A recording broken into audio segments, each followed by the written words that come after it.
ನನ್ನ ಕನ್ನಡ ಅಭಿಮಾನಿಗಳಿಗೆ ಸ್ವಾಗತ ಸುಸ್ವಾಗತ. ಸಲುವಾಗಿ ಇವತ್ತಿನ ಬ್ಲಾಗ್ ಸ್ಟಾರ್ಟ್ ಆಗೈತೆ ರೀ ರಾತ್ರಿ ಟೈಮ್ದಾಗ. ಎದಕ್ಕಂದ್ರೆ ಬ್ಲಾಗ್ ಎದಕ್ಕೆ ಮಾಡತ್ತೇನೆ ಅಂದ್ರೆ ವಿಶೇಷ ಹೇರ್ ಸ್ಟೈಲ್ ಕಟ್ಟಿಂಗ್ ಮಾಡಿಸಿನಿ ರೀ ಗೇಸ್ನ. ಕಟ್ಟಿಂಗ್ ಅಂದರೆ ಹೇರ್ ಕಟ್ ವಿಚಿತ್ರ ಸಣ್ಣ ಮಾಡಿಸ್ಬಿಡ್ತೀನಿ ಹೋಗಿ ಅದು. ಮತ್ತು ಸ್ಟೆಪ್ ಕಟ್ಟಿಂಗ್ ಮಾಡಿಸೀನಿ. ಯಾಕಂದ್ರೆ ಕೂದಲ ನನಗೆ ಬಿಡ್ಬೇಕಂತಿತ್ತು. ಒಂದು 8-9 ತಿಂಗಳಿಂದ 7-8 ತಿಂಗಳು ಬಿಡ್ಬೇಕಂತಿತ್ತು ಕೂದಲ. ಯಾಕಂದ್ರೆ ನಾವು ಬಿಟ್ಟು ಗೊಲ್ರಗತೆ ಆಗೋ ಇಲ್ಲಿ ಫುಲ್ ರುಚಿಗತ್ತೆ ಮಸ್ತ್ ಕಾಣ್ಬೇಕಂತ ತಿಳಿದಿದ್ನಿ. ಆದರೆ ಚೀಸ್ ಆಗ್ತಿದ್ದ ನೀನು ಹಂಗೆ ಒಂದೇ ಸಲ ತಲೆಯಾಗ ಬಂತು ಕಟಿಂಗ್ ಮಾಡಿಸ್ಬೇಕು ಅಂತ. ಹಂಗೆ ತಲೆಯಾಗ ಬಂತು. ಯಾಕಂದ್ರೆ ನಾನು ಜಾಸ್ತಿ ಹಿಂದಿನ ಕೂದಲಾಗಿದ್ದು ಸೈಡಿಗೆ ಕಟಿಂಗ್ ಬಂದಿದ್ದು ಜಾಸ್ತಿ. ಇನ್ನು ಅವ ಮನೆ ಸಹ ಕಟಿಂಗ್ ಏನು ಮಾಡಿಬಿಟ್ಟಿದ್ದ, ಹಿಂಗೆ ಸೈಡಿದ್ದು ಇದು ಬರ್ತೈತೆ ರೀ ತಲೆಯಾಗ ಒಂಥರ ಮಸ್ತ್ ಕಟಿಂಗ್ ಹೇಳಿದ್ನಿ. ಅದು ಸೈಡ್ ದಟ್ಟ ಅಂತ ತೋರಿಸಿದ್ದು. ನಾನು ಹಿಂದಿಂದ ಮುಲೆಟ್ ಮಾಡಿಬಿಟ್ಟ ನಾವು ಶಾನೆ. ನಾವು ದೊಂಗ ಆದ್ನಿಪ್ಪ, ಹಿಂದೆ ಕೂದಲು ಹೆಂಗದ ಹಂಗದವು. ಇವಾಗ ಸರಿ ಒಂದು ಕಪ್ಪ ಆದ್ನಿ. ಈಗ ಹಿಂದಿನ ಕೂದಲು ಹಸೆಗನ್ನೋದು ಸಂಬಂಧ ಬ್ಯಾಡ್ ಸರಿ ಅಂತ ಕಟಿಂಗ್ ಮಾಡಿಸ್ಬಿಟ್ನಿ. ಹೆಂಗೆ ನಿಮ್ಗೆ ಹೆಂಗೆ ಅನಿಸುತ್ತೆ? ಸೈಡ್ ತೋರಿಸಿ ನೋಡ್ರಿ ನೀವು. ಹಿಂಗೆ ನೋಡ್ರಿ, ಈ ಸೈಡ್ ನೋಡ್ರಿ, ಈ ಸೈಡ್ ನೋಡ್ರಿ, ನೋಡ್ರಿ ಈ ತಲೆ ದೋಸ್ತ ಹೆಂಗೆ ಹೆಂಗೈತಂದ್ರೆ ಕೂದಲ ಸೆಟ್ ಮಾಡನ್ಯ.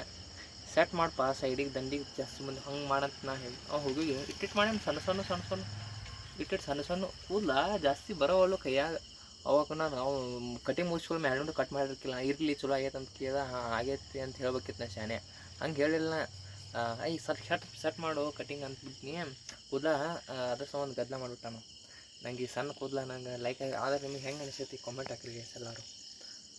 ಕನ್ನಡ ಅಭಿಮಾನಿಗೆ ಗೈಸ್ ಅನ್ನೋದಾಡ್ರಿ ನಾ ಕನ್ನಡ ಅಭಿಮಾನಿಗಳಿಗೆ. ನನಗೆ ವರ್ಡ್ ಸ್ಪಷ್ಟನೆ ಉಚ್ಚಾರ ಆಗುತ್ತೆ ಜಲ್ದಿ ಅದು ಕನ್ನಡ ಅಭಿಮಾನಿಗಳಿಗೆ ಅಂತೇಳಿ 3-4 ಸಲ ಮಂದಿ ನಾ ಹೊಳ್ಳಿ ರೀಸೆಟ್ ಮಾಡಿಬಿಟ್ನಿ. ಯಾಕಂದ್ರೆ ಇವತ್ತಿಂದ ನಾ ಸ್ಟಾರ್ಟ್ ಮಾಡೋದು ಹಂಗೆ ರೀ. ಎಲ್ಲ ನನ್ನ ಕನ್ನಡ ಅಭಿಮಾನಿಗಳಿಗೆ ಸ್ವಾಗತ ಸುಸ್ವಾಗತ ಸಭೆಗೆ. ಯಾಕಂದ್ರೆ ಇವತ್ತು ಶ್ರೀರಾಮ ಜಯಂತಿ ಅಂತ ಹೊಸಾದ ಇದೇ ಕಂಡಿಡಿದಿಲ್ಲ ಹೇಳೋದು. ಎಲ್ಲರೂ ಹೇಗೆ ಸ್ವಾಗತ ಅನ್ನೋದ್ಲಿ ಎಲ್ಲ ನನ್ನ ಕನ್ನಡ ಅಭಿಮಾನಿಗೆ ಸ್ವಾಗತ ಸುಸ್ವಾಗತ ಅಂತೇಳಿ ಸ್ಟಾರ್ಟ್ ಮಾಡಿದ್ರಿ ಇನ್ಮೆ ಅಂತ. ಶ್ರೀರಾಮ ಜಯಂತಿ ಐತಿ. ಶ್ರೀರಾಮ ಇನ್ನೊಂದು ವರ್ಷ ಅಂದ್ರೆ ಲಾಗಗಳು ಮುಂದುವರಿಸ್ಲಿ.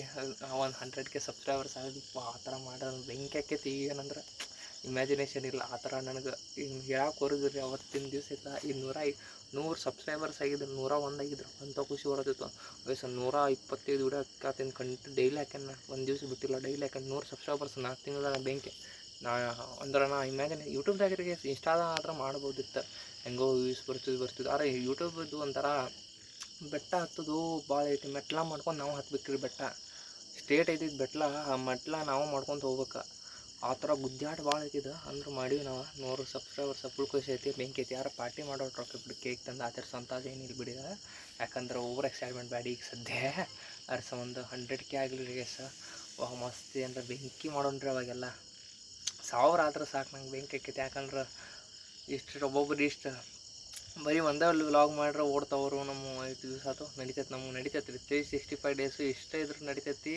ಓಡ್ರಿ ನಡಿತೈತಿ, ಓಡ್ಲಿ ನಡಿತೈತಿ. ನಾವು ಕಂಟಿನ್ಯೂ ಹಾಕೋರ ಬಿಡೋದಿಲ್ಲ. ಹಾಕ್ತಿರ್ತೇನೆ, ನೋಡ್ತೀರಿ. ಇಷ್ಟ ಹಂಗೆ ಅನಿಸುತ್ತೆ ಎಲ್ಲರೂ ಕಾಮೆಂಟ್ ಹಾಕ್ರಿ ಗೈಸ್. ಕಾಮೆಂಟ್ ಹಾಕ್ರಿ. ಸೈಡಿಗೆ ನೋಡ್ರಿ. ಮತ್ತು ಹಿಂದೆ ನೋಡ್ರಿ ಗೈಸ್. ಹಿಂದೆ ನೋಡ್ರಿ. ಹಿಂದೆ ಕಾಣತ್ತಿರ್ಬೋದಲ್ಲ ನೋಡ್ರಿ. ಚಲೋ ಅನಿಸುತ್ತೆ ಅಂದ್ರೆ ಲೈಕ್ ಮಾಡಿ. ಹೋಗಿಂತ ಮೊದಲು ಚಾನಲ್ ಸಬ್ಸ್ಕ್ರೈಬ್ ಮಾಡಿರಿ. ಯಾರು ಜಾಸ್ತಿ ಮಾಡೋದಿಲ್ಲ, ಬರೀ ನೋಡ್ತಾರೆ ಅಷ್ಟೇ. ಹೋಗಿಂತ ಮೊದಲು ಸಬ್ಸ್ಕ್ರೈಬ್ ಮಾಡಿ ಮರಿಬೇಡ್ರಿ. ಅದಕ್ಕೆ ನಾ ಸಿಗ್ತೇನೆ ಎಲ್ಲರಿಗೂ ಟಾಟಾ ಬೈ ಬೈ.